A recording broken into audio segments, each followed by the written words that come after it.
అక్కడ మహాకాళలింగం వచ్చిందోసారి. కాబట్టి అందరం కట్టకట్టుకుని ఎడితే గొడవ ఉండదు, భయం ఉండదు ఇంకా. కాబట్టి ఇప్పుడు అందరూ కలిసి బయలుదేరారు. తప్పు పని చెయ్యడానికి కలిసినంత తొందరగా మంచి పనికి కలియడం అన్నది లోకంలో ఉండదు. శ్రేయాంసి బహువిఘ్నాని, మంచి పని చేద్దామంటే విఘ్నాలు ఎక్కువ, అల్లరి ఎక్కువ. కాబట్టి ఇప్పుడు వీళ్ళందరూ కలిసి అవంతి మీద దండెత్తారు. దండెత్తి ఆ రాజు కోటని అన్ని వేపులా తలుపులు మూసేశారు, పట్టణానికి అన్ని వేపులా మొహరించారు. దేని కొరకు మొహరించారు? ఆ మణిని ఎత్తుకుపోవడానికి వచ్చారు వీళ్ళందరూ. రాజు చూశాట లోపల, వేగుల వలన తెలుసుకున్నాడు. ఒక్కరు కాదు, ఇద్దరు కాదు, మొత్తం రాజులందరూ వచ్చేశారు. వచ్చేసి నీ కోటని చుట్టుముట్టారు. ఇప్పుడు గెలవడం చాలా కష్టం, బయటికి వెళ్ళి యుద్ధం చేస్తే. మణి కోసమే వచ్చారని చెప్పాడు. ఆయన అన్నాడు, ఒకడో ఇద్దరో ముగ్గురో అయినచో ఉత్సాహమే పారా ఆజికి చేరంజని నిల్వరించిరుపులం చెండాడుదున్. కాని ఈ సకలోర్వీపతులేకమై ఇటులను చెండ ప్రతాపానుల ప్రకట జ్వాలల చుట్టుముట్ట తరమే వరింప ఏకాకి. రాజు యుద్ధం వచ్చిందని పారిపోకూడదు, యుద్ధం వచ్చిందని బెంగ పెట్టుకోకూడదు. ఎందుకని? యుద్ధ సమయంలో భూపసభాంతరాలమున పుష్కళమక్షతురత్వమాజి బాహాపటు శక్తియున్ యశమునందనురక్తియు ప్రకృతి సిద్ధగుణంబులు సజ్జనాళికిందంటాడు భర్తృహరి. కాబట్టి భూపసభాంతరాలమున పుష్కళమక్షతురత్వము, నాకు చాలా వచ్చు కానండి, నలుగురిని చూసేటప్పటికే భయపడిపోతానండి అంటే ఆ విద్యుత్తుకు పనికి వస్తుంది. పెద్ద సభలో కూడా నిర్భయంగా మాట్లాడగలిగినటువంటి అదృష్టం సజ్జన లక్షణం అన్నాడు ఆయన. భూపసభాంతరాలమున పుష్కళమక్షతురత్వము ఆజి బాహాపటు శక్తియున్. క్షత్రియుడైనటువంటి వాడు యుద్ధం ఎప్పుడు వస్తుందా, వెళ్ళి ఎప్పుడు చీల్చి చెండాడదామా అని చూడాలి. యతీనాం భూషణం జ్ఞానం సంతోషోహి ద్విజన్మనాం ఉద్యమం శత్రుహననం భూషణం భూతిమిచ్చతాం అన్నాడు వ్యాసుడు దేవి భాగవతంలో. ఇవి 4 లక్షణములు వీళ్ళకు ఉండి తీరాలన్నాడు. యతీనాం భూషణం జ్ఞానం. యతి అనగా ఏమి? కేవలం జ్ఞానముతో ఉండాలి, ఇంకేది అడగకూడదు. ఇతికి భూషణము జ్ఞానమే. ఇతీనాం భూషణం జ్ఞానం సంతోషోహి ద్విజన్మనాం. బ్రాహ్మణుడైనటువంటి వాడు ఎప్పుడూ సంతోషంగా ఉండాలి. ఈశ్వరుడు ఉన్నాడు, నన్ను రక్షిస్తాడని. అంతేగాని నాకు ఇంకా అది రాలేదు, ఇంకా ఇది రాలేదని ఏడుస్తూ కూర్చుంటే వాడేం చేస్తాడు లోకానికి. సంతోషోహి ద్విజన్మనాం ఉద్యమం శత్రుహననం. శత్రువులు వచ్చినప్పుడు మీద పడి శాతన ఖగ్ర ఖండితల సన్మజ కుంజర కుంభముక్త ముక్తాతత శైల అంటారు తిక్కనగారి విరాటపర్వంలో. ఏనుగు యొక్క కుంభస్థలం మీదకి దూకి తన యొక్క వాడిగోళ్లతో తీల్చి ముత్యాలు వెదజల్లుదామని చూసేటటువంటి సింహంలా ఉండాలి క్షత్రియుడు, మహారాజు అన్నవాడు. కాబట్టి నాకు బెంగలేదు, యుద్ధానికి వెళ్ళడం అంటే సంతోషమే. కానీ ఒక్కరో ఇద్దరో ముగ్గురో వస్తే అలా పెడతాను. లోకములో ఉన్న రాజులందరూ కట్టకట్టుకుని యుద్ధానికి వస్తే ఏకాకిని పోరాడడం తేలిక. కాబట్టి ఇప్పుడు ఎంత గొప్ప మాట చెప్తున్నాడో చూడండి. ధర్మలోపం లేదు ఆయన యందు. ధర్మలోపం ఎవరి ఎందుంది? బయటున్న వాళ్ళ ఎందుంది.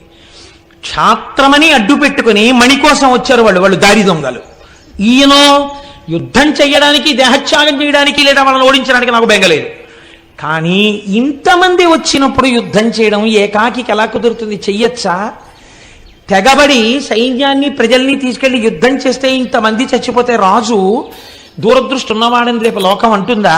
కాబట్టి నేను ఇప్పుడు ఏం చెయ్యాలి? ఆయన ఏం చేశాడంటేట, ఇన్ని ఆలోచనలు నాకెందుకు, నేను ఎవరిని నమ్మితే ఈ మణి వచ్చింది, ఈ మణి ఆయన్ని నమ్మి నేను పూజ చేశాను, ఆయన యొక్క అంత్యవాసులలో ఒకడు సంతోషించి నాకు ఈ మణినిచ్చాడు, ఎవడు నాకు ఈ మణి ఇవ్వడానికి కారకుడో వాడి పాదాలే నేను గట్టిగా పట్టుకుంటాను. నన్ను రక్షించుకోవడం వాడి కర్తవ్యం. యుద్ధమే రాని శరీరమే పోని. కాబట్టి దేవాలయంలోకి వెళ్ళి కూర్చుని ఇప్పుడు పూనికతో పూజ చేశాడు. మీరు ఒక్కటి అర్థం చేసుకోండి. అయ్యా మీకు ఇక్కడ సెల్ ఫోన్తో చాలా అవసరం ఉంటే మీరు బయటికి వెళ్ళండి. మీకు సెల్ ఫోన్తో అవసరం ఉంటే బయటికి వెళ్ళిపోవచ్చు, మీ వల్ల ఇతరులు డిస్టర్బ్ కాకూడదు. మీకు అవసరం లేదనుకుంటే దగ్గర కూర్చుని సెల్ ఫోన్ ఆఫ్ చేయండి. మీ సెల్ ఫోన్ ఆన్ చేసుకోవడానికి దగ్గరగా కూర్చుని సభలో కూర్చోవడం.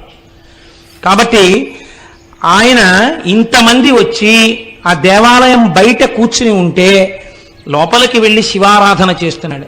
ఆ శివారాధన చేయడంలో ఆయన భక్తి పరిఢవిల్లి ఉంది. ఆ సమయంలో ఎప్పుడెప్పుడు మీకు భక్తి చాలా పూనికతో ఉంటుందో అప్పుడప్పుడు మీ పూజ చాలా అందంగా ఉంటుంది. మీరు యాంత్రికమైన పూజ చేస్తున్నారనుకోండి, దాని యందు నిష్ట లేదు.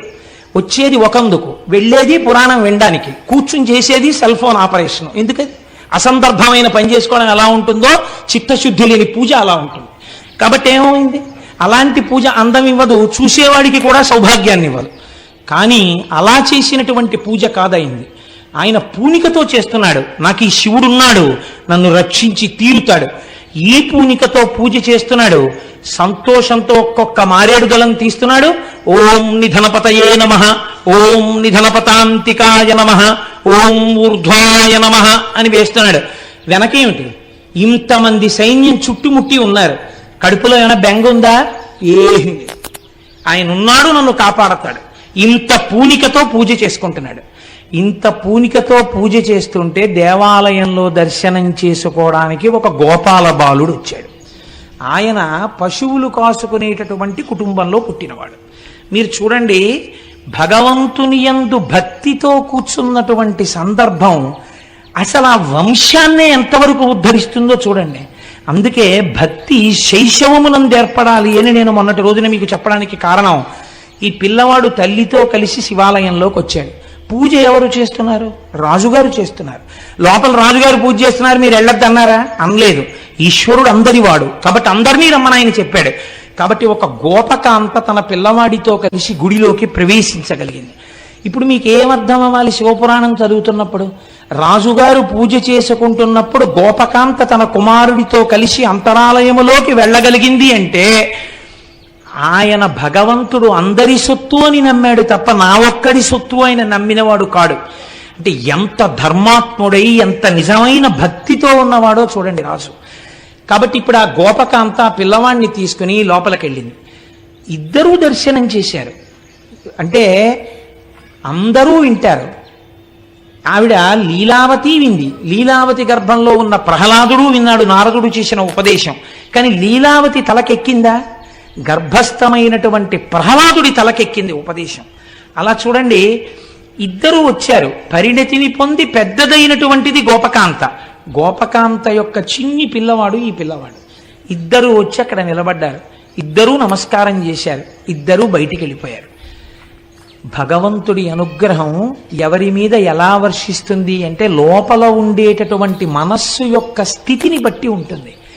ఇప్పుడు ఇద్దరూ దర్శనం చేసిన గోపకాంత మనస్సు చిన్న పిల్లవాడి మనస్సు అంతగా భగవంతుని యందు కేంద్రీకరింపబడలేదు. ఆ పూజ చూస్తూ పిల్లవాడి మనస్సు ఉప్పొంగిపోయింది.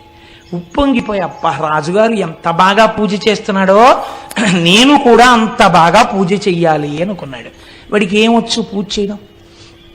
ఇంటికి వెళ్ళిపోయారు. ఆ గొల్లకాంత లోపలికి వెళ్ళి తన పని తాను చక్క పెట్టుకుంటోంది. పిల్లవాడిని విడిచిపెట్టింది. ఈ పిల్లవాడు ఆడుకుంటూ ఆడుకుంటూ ఎక్కడో వాడి దృష్టి అంతా దేని మీద ఉంది? రాజుగారు ఎలా లింగార్చన చేశాడో మనం అలా లింగార్చన చెయ్యాలి. ఇప్పుడు వాడు శివలింగం కోసం వెతుకుతున్నాడు అర్చన చేయడానికి. వాడికి శివలింగంగా ఏది కనపడింది? ఒక గుండ్రాయి కనపడింది. అక్కడ ఓ రాయి పడింది. ఆ రాయి వాడికి శివలింగంలా కనపడింది. వాడు వెంటనే రాతిని చూడలేదు, లింగాన్ని చూశాడు. వాడు ఆ శివలింగం అని అక్కడ పెట్టాడు. వాడికి ఏమొచ్చి ఇప్పుడు పూజ? వాడికి ఏమి రాదు పూజ. అందుకని అలా వెళ్ళాడు. ఆయన మారేడు దళాలు వేయడం చూశాడు. 4 చెట్ల ఆకులు పట్టుకొచ్చాడు.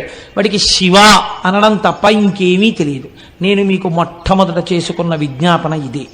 ఇప్పుడు ఇక్కడ ఆచారం ఉన్నదని మీరు చెప్పగలరా?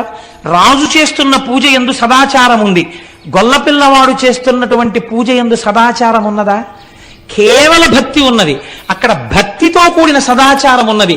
ఎక్కడ ఏ స్థాయిలో ఉండాలో ఆ స్థాయిలో ఉన్నాయి రెండూను. అందుకని ఒక ఆయన మడిబట్ట కట్టుకుని అవకాశం ఉండి పూజ చేసుకుంటున్నాడు అనుకోండి, మీరు పరిహసించకూడదు. ఆయనకు అవకాశం ఉంది, చక్కగా ఓ మడిబట్ట కట్టుకుని పూజ చేసుకుంటున్నాడు. నీకు మడిబట్ట కట్టుకునేటటువంటి అవకాశం ఆ రోజు కలగలేదు. ఇంటి నిండా మనవలు ఉన్నారు, వచ్చి ముట్టుకుంటున్నారు. నవ్వుతూ హాయిగా సంతోషంగా పూజ చేసుకో. చిన్నపిల్లలు ఈశ్వర రూపంలో నన్ను తాకారనుకుని పూజ చేసేసుకో. అప్పుడు నీకు సమస్య లేదు.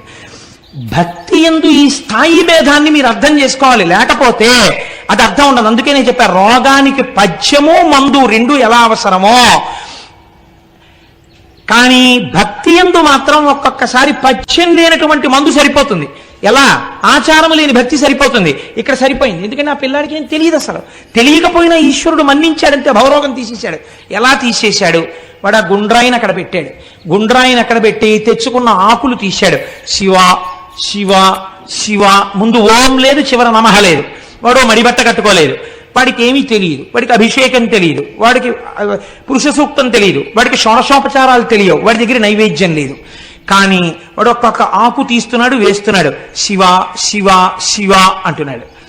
ఇలా అంటూ ఉండడంలో వాడికి ఎవరు కనపడుతున్నారు కళ్ళల్లో?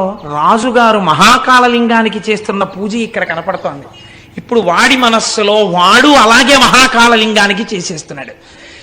మీరు అనుకున్న పని, మీరు అనుకున్న కోరిక మీకు తీరగానే మీలో గొప్ప తృప్తి వచ్చేస్తుంది. ఆ తృప్తిలోంచి ఆనందం ఉద్భవిస్తుంది. నేను ఈ శివ పూజ చేసుకుంటున్నాను అనుకోవడంలో వాడు ఆ ఆనందంలో కన్నులు మూతపడిపోయాయి, పైకి నామం ఆగిపోయింది. కానీ ఆ పైన గుండ్రాయిపోయి ఇక్కడ వాడికి మహాకాళలింగం వచ్చేసింది. వచ్చేసి వాడు ఇక్కడ అర్చన చేసేస్తున్నాడు. అలా కూర్చుని స్తంభీభూతుడైపోయాడు. అంటే భావనా పరిపుష్టి చిన్న కారణం చేత ఒక పిల్లవాడు పొందేయగలిగాడు. మీరు తారతమ్యాన్ని గమనించండి జాగ్రత్తగా. ఇది లేని పూజ, ఇది పొందని పూజ ఎంత చేసినా నిరుపయోగమే. కాబట్టి ఇప్పుడు గొల్లవనిత బయటికి వచ్చింది. ఆ పిల్లవాడికి అన్నం పెడదామని వచ్చింది. అన్నం పెడదామని అమ్మ రావాలా? అమ్మ అన్నం పెట్టమ్మా, అన్నం పెట్టమ్మా అని పిల్లాడు తిరగాల? అది పిల్లవాడు